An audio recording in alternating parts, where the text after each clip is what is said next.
Apart perhaps from the B-17 Flying Fortress, no other World War II aircraft is as famous as the Supermarine Spitfire. The British-made single-seat fighter aircraft was used by the Royal Air Force and other Allied countries before, during, and after the Second World War. It was also the only British fighter to be continuously produced throughout the conflict. While numerous variants of the Spitfire were built, with several wing configurations, it was designed by R.J. Mitchell, chief designer at Supermarine Aviation Works in Southampton, in the mid-1930s to be a short-range interceptor.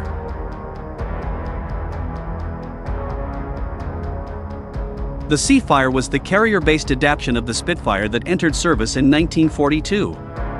However, the idea of adopting a carrier-capable variant had actually been deemed moot by the Admiralty prior to the war. One factor was the overriding priority being placed on the production of land-based Spitfires instead.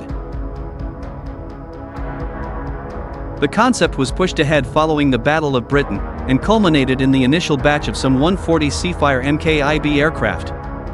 The name was derived from the abbreviation of the longer name Sea Spitfire. The aircraft's name today may seem iconic, but it was almost named the Shrew instead. The Air Ministry had submitted a list of possible names to Vickers Armstrong for the new aircraft, which had been developed as the Type 300.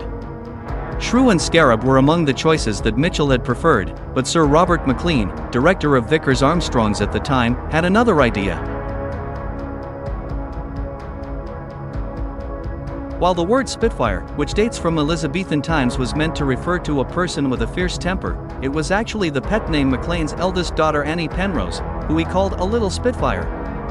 The name had been unofficially used for Mitchell's earlier F7/30 Type 224 design, yet despite that fact, the designer was quoted as saying Spitfire was just the sort of bloody silly name they would choose.